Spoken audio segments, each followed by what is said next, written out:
Hello बच्चों, कैसे हो आप सभी। आज हम स्टार्ट कर रहे हैं चैप्टर 3 विंड्स ऑफ चेंज। आपको पता है क्लास 9 की एनसीईआरटी चेंज हो गई है इंग्लिश की। अब नई एनसीईआरटी आ गई है कावेरी।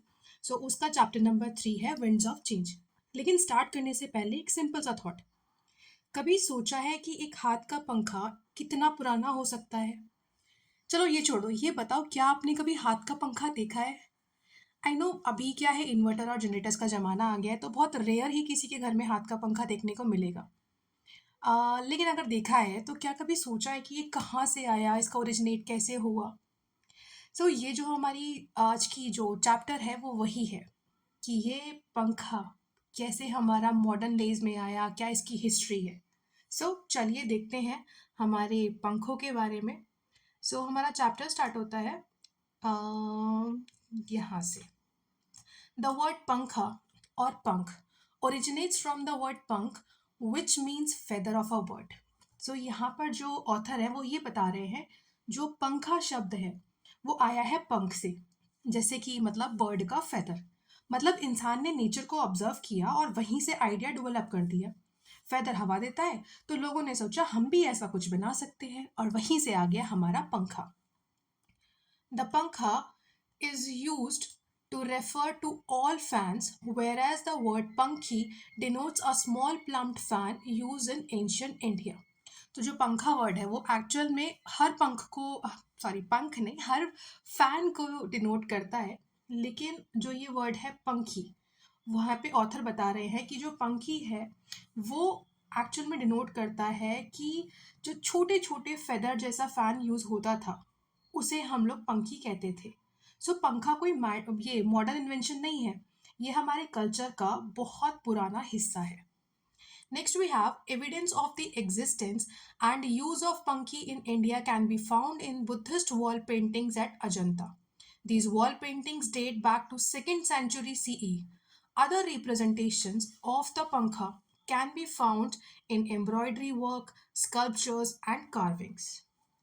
यहाँ पर जो ऑथर है वो ये बता रहे हैं कि जो अजंता की गुफाएं हैं, अजंता की जो केव्स हैं, वो 2nd सेंचुरी की है। मतलब ये मान लीजिए लगभग 2000 साल पुरानी है और वहाँ भी पंखी का मेंशन मिलता है।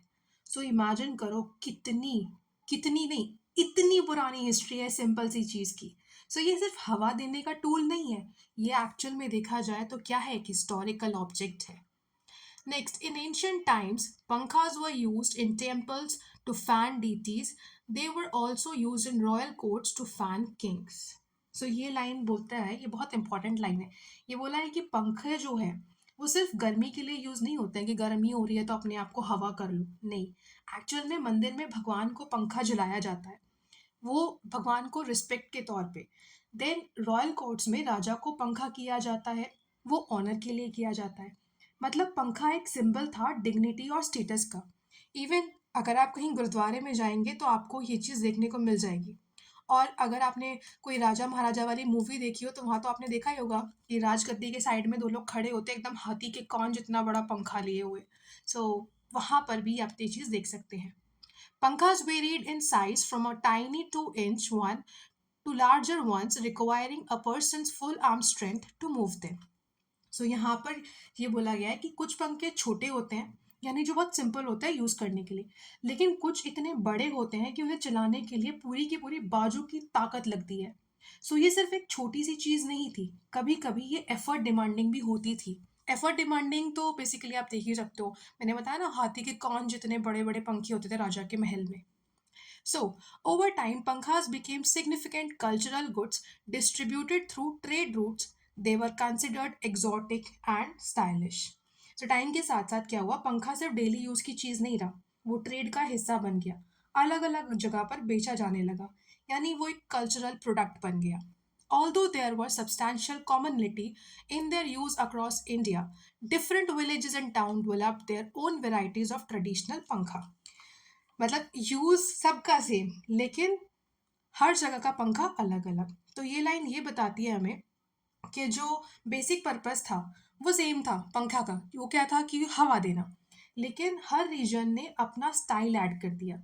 हर गांव हर शहर का पंखा अलग डिज़ाइन का, मतलब जैसा देश वैसा भेष, जैसा जहाँ पर चीज़ें पाई जाती थी पंखे का डिज़ाइन भी वैसा ही हो गया। Next, each place developed pankhas with distinct material or a variety of intricate design that set them apart from one another. Bamboo, cane, palm leaf, silk, brass, leather, and silver pankhas with decorative beads and stones were used depending on geographies, cultures, and traditional ritual. सो जैसा जिस state में चीज़ें मिलती थी, जैसा वहाँ का culture था, जैसा वहाँ पे वो लोग एम्ब्रॉयडरी किया करते थे, जो चीज़ें वहाँ पे मिलती थी, वैसा ही उन्होंने वहाँ पे अपना पंखा जो है वो डेवलप कर दिया, वो उसे एक्चुअली सजाने लग गए। So bamboo, cane, palm leaf, silk, brass, leather, silver, इतनी सारी चीज़ें, जो भी चीज़ें, डिफरेंट मटेरियल्स यूज़ किए गए और इंट्रिकेट डिज़ाइंस, मतलब कि ब्यूटीफुल डिटेल्ड पैटर्न्स। यानी पंखा सिर्फ यूज़फुल नहीं रहा, वो अब क्या था, वो आर्टिस्टिक बन गया। In modern times, the use of pankhas has been restricted to decorative purposes and they have become traditional craft items in India. लेकिन आज के टाइम पे जब सब घरों में एसी लग गए हैं, वॉल फैंस हैं, सीलिंग फैंस हैं, तो अभी जो ये हाथ वाला पंखा है वो केवल और केवल डेकोरेशन का काम करता है। लेकिन हाँ, वो हमारा जो क्राफ्ट है, ट्रेडिशनल क्राफ्ट है, उसका बहुत इंपॉर्टेंट हिस्सा है। The structure of each fan reflects the cultural code of the region that crafts it. लेकिन जो स्ट्रक्चर है पंखे का, जो शेप है, जो उस पे कपड़ा यूज़ किया गया है, जो कारीगरी करी गई है, वो एक्चुअली में ये दिखाती है कि वो पर्टिकुलर वो किस एरिया को बिलोंग करता है। For instance, the applique hand fan of Rajasthan is an antique pankha made of pieces of fabric in different shapes and patterns sewn onto another cloth with the use of ornamental needlework. सो यहाँ पर जो बात हो रही है वो हो रही है किसकी, राजस्थान की। तो यहाँ बोला गया है कि जो राजस्थान के पंखे हैं स्पेशली, वो फेमस है अपने डिज़ाइन के लिए। एप्लीक का मतलब होता है कपड़ों के जो टुकड़े होते हैं उनको स्टिच करके एक पैटर्न बना देना। सो जो ये एप्लीक है, ये है आपका बहुत सारे कपड़ों के टुकड़ों को इकट्ठा करके उसका कुछ डिज़ाइन बनाने का। तो ऐसे वाले जो पंखे हैं वो राजस्थान में देखने को मिलते हैं। Then we have furthermore the Zardozi hand fan of Rajasthan differs in its use of glittering ornament and encrusted gold thread work. सो यहाँ पर ये बोला गया है जो जरदोजी है, मतलब कि जो गोल्ड के थ्रेड होते हैं उससे हेवी एम्ब्रॉयडरी करी जाती है। यानी मतलब ये कह सकते हैं आप कि राजस्थान के पंखे सिंपल नहीं होते, वो डेकोरेटिव होते हैं, रॉयल फील देते हैं। एक्चुअल में तो आपने पता ही है राजस्थान में इतने सारे किले हैं, तो रॉयल तो वो अपने आप ही है। तो जो रॉयल्टी है वो एक्चुअल में राजस्थान के जो पंखे हैं उनमें भी देखने को मिलती थी। जैसे एग्जांपल कि यहाँ पे देखिए, ये रहा, ये है आपका जरदोजी। ये जो कढ़ाई है इसके बारे में बोला गया है, ये है आपकी जरदोजी। ऐसे ही ये देखिए डिफरेंट डिफरेंट कपड़ों की कतरन जो होती हैं, कतरन को सील के बनाया गया है, उसको कहते हैं हम applique. Then in Rajasthan, temple hand fans are popular too. These are made by engraving brass and have a long handle. The painted hand fan, a cardboard pankha featuring various images, is usually offered to gods. So यहाँ पे जो बात हो रही है वो बात हो रही है यहाँ पे जो पंखा यूज करा जाता था मंदिरों के लिए। यहाँ जो टेम्पल के लिए पंखा जो बनाते थे वो ब्रास से बनाया जाता था और उसके ऊपर कुछ एनग्रेविंग होती थी, कढ़ाई होती थी। ये सिर्फ हवा देने के लिए नहीं था बल्कि भगवान को चढ़ाने के लिए भी यूज होता था। सो ये जो पंखा था, यहाँ जो पंखा था वो डिवोशन का सिंबल बन गया था। आप ये देखिए, ये कह रहे हैं ना बैम्बू वाला, ये बैम्बू की स्टिक है। देन ये देखिए, आप इस पे ये देखिए, आपको इमेज दिखाई दे रही होगी, मुझे तो ये राधा कृष्ण की लग रही है, आप बताइएगा किसकी है ये। सो इसके बारे में बात करी गई है कि यहाँ पर ऑफरिंग के लिए यूज होता था। अब राजस्थान के बाद आता है उसी का पड़ोसी state Gujarat. The adjoining state of Gujarat has its own indigenous take on pankhas. These hand fans are elegant, pure cotton based fans embellished with mirror work. The beads hand fan is covered with colorful beads and has a silver handle. Gujarat is a center for bead craft in India, and these dainty pankhas are commonly used as wall decoration. सो यहाँ पर बात करी गई है कि जो यहाँ के जो पंखा पंखा थे वो एक्चुअली क्या कह सकते हो आप कि उस पर मिरर वर्क का काम किया जाता था, मिरर से उसको डेकोरेट किया जाता था, छोटे छोटे शीशे लगा के उनको कुछ पैटर्न बना दिया जाता था। साथ ही कलरफुल बीड्स भी यूज़ होते थे। इससे पंखा एक डेकोरेटिव आइटम बन जाता था और जो एक सिर्फ एक यूज़ करने की चीज़ नहीं होती थी। इवन अगर आपने जो गुजरात की ड्रेसेस होती हों, जो गरबे में ड्रेस पहनी जाती है, अगर आपने उनको भी देखा हो तो आपने देखा होगा उस पर भी मिरर वर्क का यूज़ किया जाता है। So, Gujarat is the center for bead craft in India. Okay, Kutch is recognized for its hand-stitched leather hand fans decorated with thread and wool and its seams. So, अब गुजरात के Kutch reason की बात हो रही है, तो ये बोला गया कि कुछ जो कच्छ एरिया है वो लेदर के पंखों के लिए फेमस है। यहाँ पे वो जो पंखे हैं उनकी हैंड स्टिचिंग होती है और थ्रेड और वूल से उनको डेकोरेट किया जाता है। ये जो है ये ट्रेडिशनल क्राफ्टमैनशिप का एग्जाम्पल है।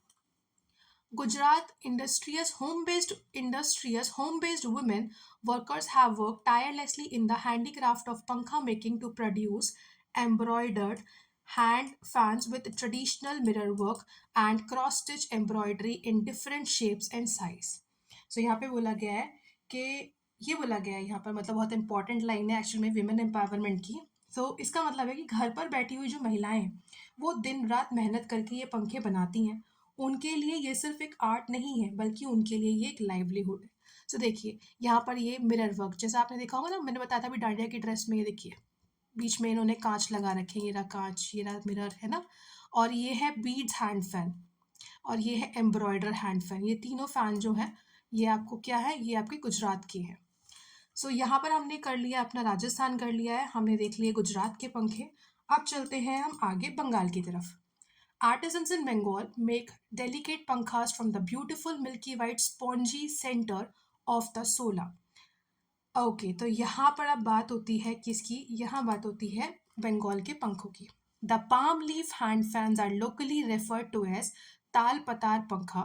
They are easy to carry and are perpetually kept as an article of possession in Bengali households. सो यहाँ पर बोला गया है कि बंगाल में सोला नाम का एक सॉफ्ट वाइट प्लांट मटेरियल से पंखे बनाए जाते हैं। ये एक्चुअली में बहुत हल्का होता है और डेलिकेट से डिज़ाइन के लिए यूज़ होता है। इन्हें ताल पतर पंखा कहा जाता है। आई डोंट नो कि मैं सही बोल रही हूँ या गलत, लेकिन अगर मैं गलत बोल रही हूँ तो मुझे प्लीज़ ज़रूर बताइएगा। सो जो ये पंखे हैं ये जो बंगाली हाउस होल्ड होते हैं उसमें एक ट्रेडिशनल पोजेशन माना जाता है, मतलब कि उनके घर की आइडेंटिटी का हिस्सा माना जाता है इनको। सो बंगाल के बाद आते हैं हम। Other states in India have their own variations of fan as well.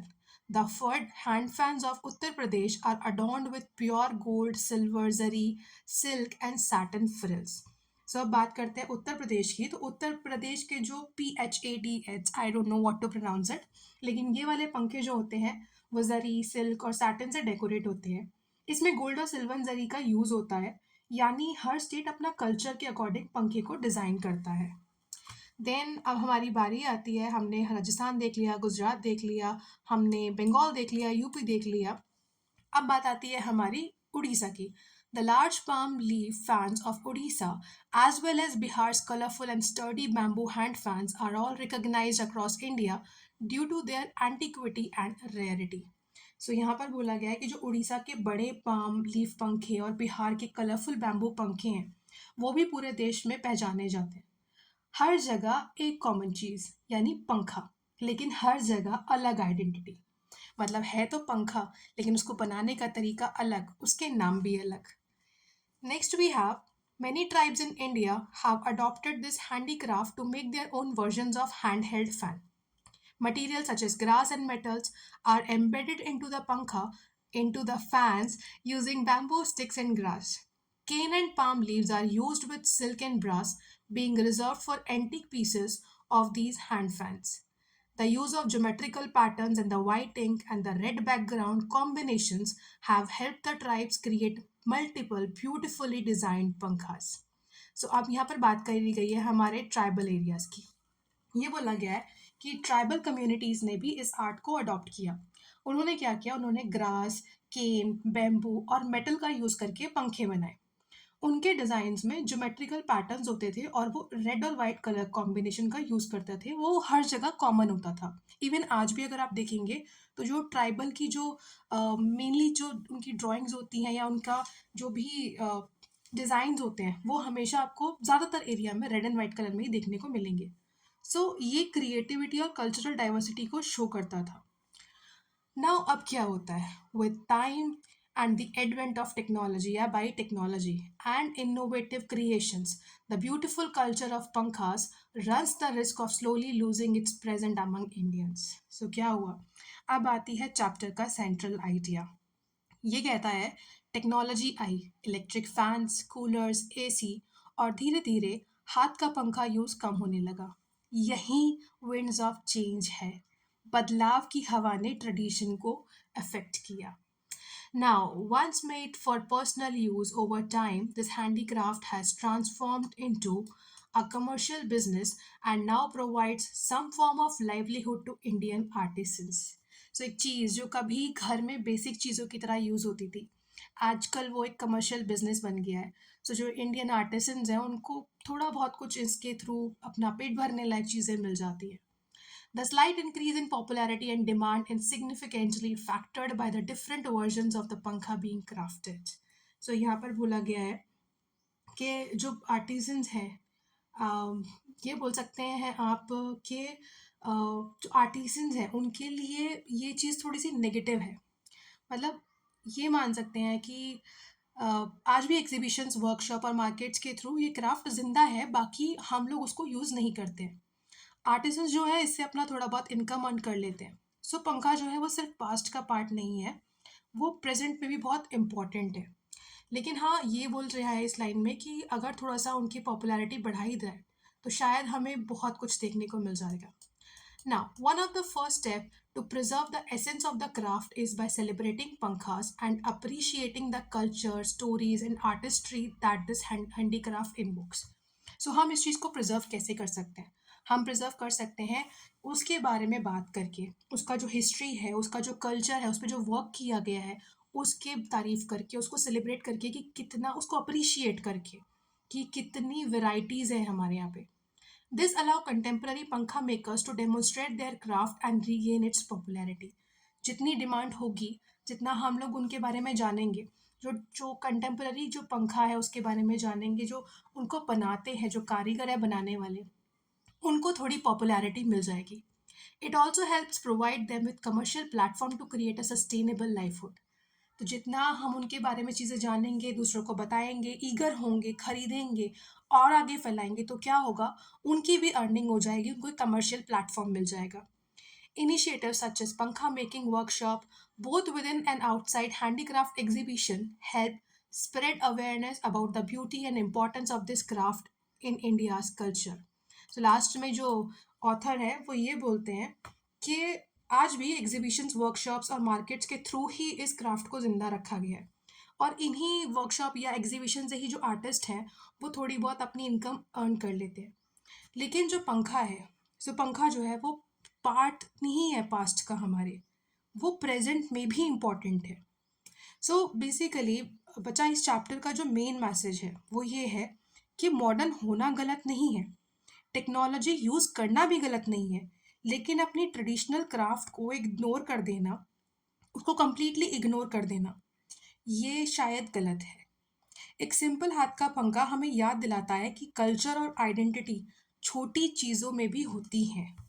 मतलब ऐसा नहीं है कि सारी बड़ी चीज़ों में ही आपको कल्चर देखने को मिलेगा या हमारा पास्ट देखने को मिलेगा। छोटी छोटी चीज़ों में भी हमें हमारा पास्ट, हमारी हिस्ट्री, हमारा कल्चर देखने को मिल सकता है। सो ये था हमारा chapter winds of change. I hope आपको ये चैप्टर अच्छा लगा होगा, और अगर आपको अच्छा लगा हो तो प्लीज़ मुझे कमेंट करके ज़रूर बताइएगा। और हाँ, जो मैंने प्रोनाउंसिएशन गलत किया हो पंखों के नाम का, तो मुझे वो भी बताइएगा कि जो वेस्ट बंगाल का हो वो बताइएगा कि आपके यहाँ पर क्या बोला जाता है, जो यूपी के हो वो बताइएगा आपके यहाँ पर क्या बोला जाता है। सो कमेंट में अपने यहाँ पर, आप लोगों के स्टेट में जो हाथ के पंखे को जो जो बोला जाता हो, तो प्लीज़ कमेंट में कर लिखिएगा। मिलते हैं नेक्स्ट लेक्चर में। Till then take care, bye bye.